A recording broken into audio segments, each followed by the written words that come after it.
This is Black and Right with John Anthony on AM 560. The Answer. Get up, get on up. Get up, get on up.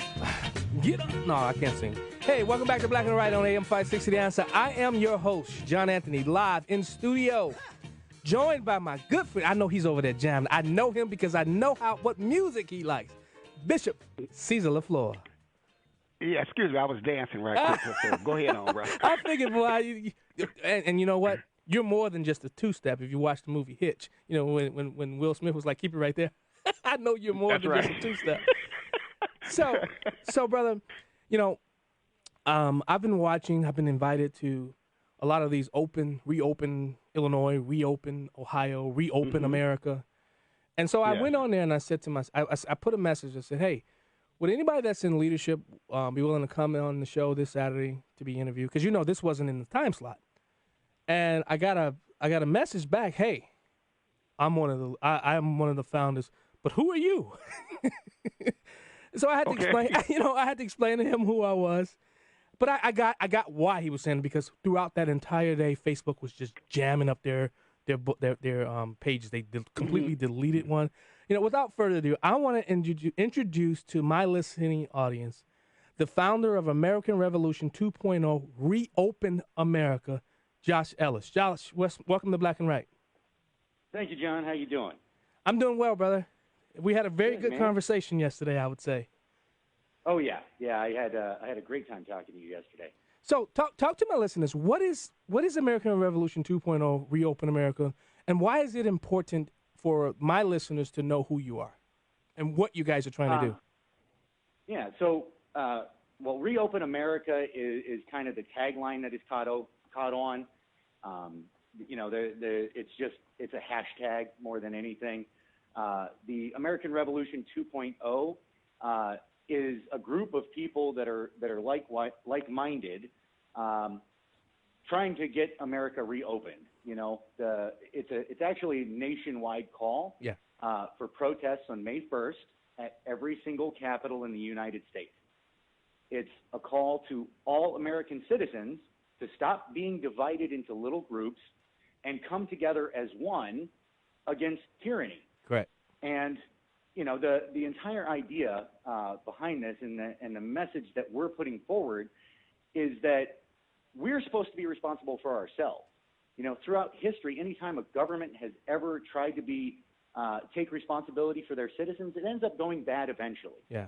You know, not everyone goes to the lengths of Hitler and Stalin, but all of them end up treating their people badly because, you know, one person's making decisions for everybody.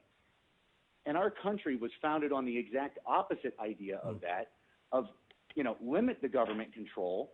You know, we want to, you know, if somebody isn't responsible, we want to make sure that they are held accountable for what they do.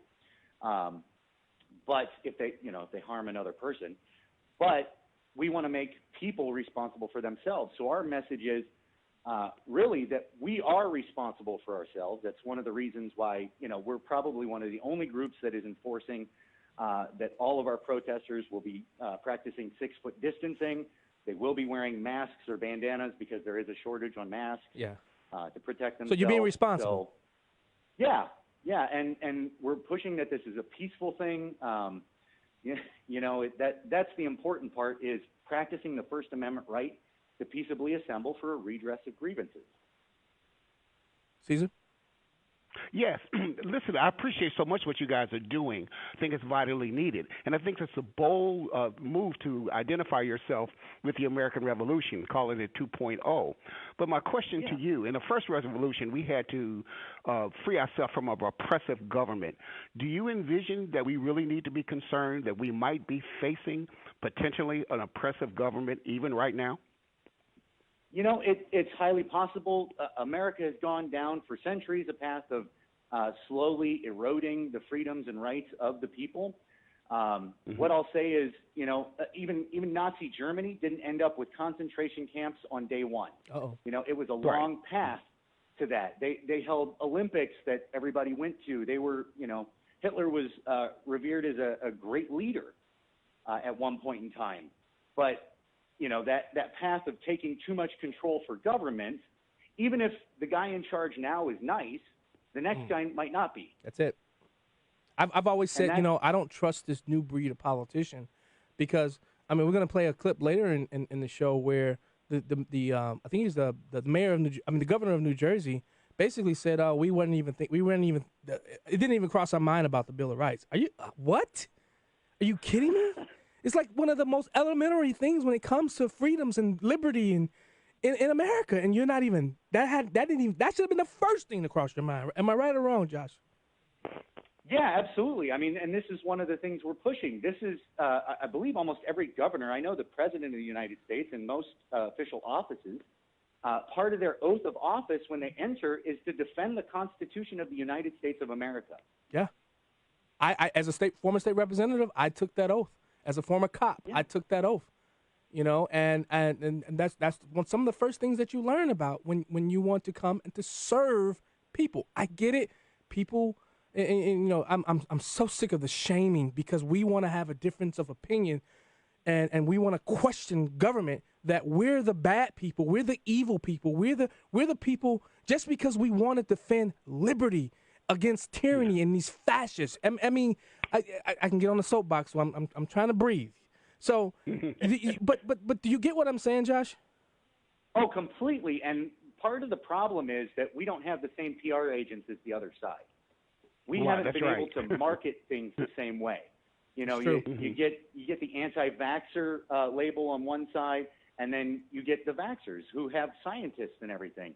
My personal opinions on vaccination are one thing, but my biggest thing is that the government does not have the right to inject anything into my body forcefully. That's right. Yeah. I recall that's a saying somewhere, my body, my choice, somewhere along those lines. I've heard it as well. You're treading. So Josh. Now you mentioned PR. And one of the things the other side has going for it is the mainstream media. I've even seen some of the rallies that have already taken place being painted as white supremacists coming out violating stay-at-home orders, these kind of things. How do we fight against the media coloring this in the way that they would do? Well, number one, I mean, shows like yours, the conservative platform has to be out there as well, because there is some conservative media, not nearly to the extent that the liberal side has. Yeah. But we also have to be flooding, and this is the message that I keep putting out, because this is a movement of we the people. This is not my movement. This is not one person's thing. This is a bunch of Americans getting together. And like American Revolution 2.0 is not some nonprofit organization that's asking for donations.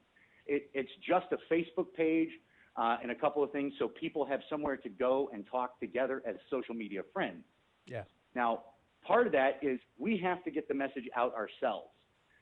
And that's one of the things that I'm letting everybody know, that they need to be Facebook Living, YouTube Living, all of the stuff that's going on at our rallies, our protests, because we want to make sure that the real story gets out and that we can get away from the Tea Party style, that kind of, disparagement. The labeling. Yeah. So Josh, where can people find? Do you guys have a website? Is there a Facebook page? Where can people go to find out on May 1st if they're listening throughout the country? Where can they find where May 1st the rally's going to be? You got Facebook website? Yes, we have Facebook. We actually have a main Facebook page, and then we have groups. Well, we had a main Facebook page. They shut that down. Facebook did, censoring us. You got to love that. Standing up for constitutional rights is not free speech. But we set up several groups. There is one main group, and then we have several Facebook groups for each of the states or locations. If you look for AR2, you will see the logo is the color version of the American flag, and it will say May 1st on it. Go to that. And we do have a web page. We have the domain and everything. This all came rather quickly, so we're in the process of developing. We have a web page up. It is AmericanRevolution2.org, O-R-G. And we All right. We have a 10 sign-up seconds. feature on there. It's just not functioning yet. All right. Josh Ellis, American Revolution 2.0. Hashtag reopen America. Thanks so much for joining Black and Right. You were the best. We're gonna have you on again, okay? Especially as the event gets closer. Thank you. Definitely. Thank you. All right, we're taking a break, and while we do, head to the Black and Right Facebook page, give us a like.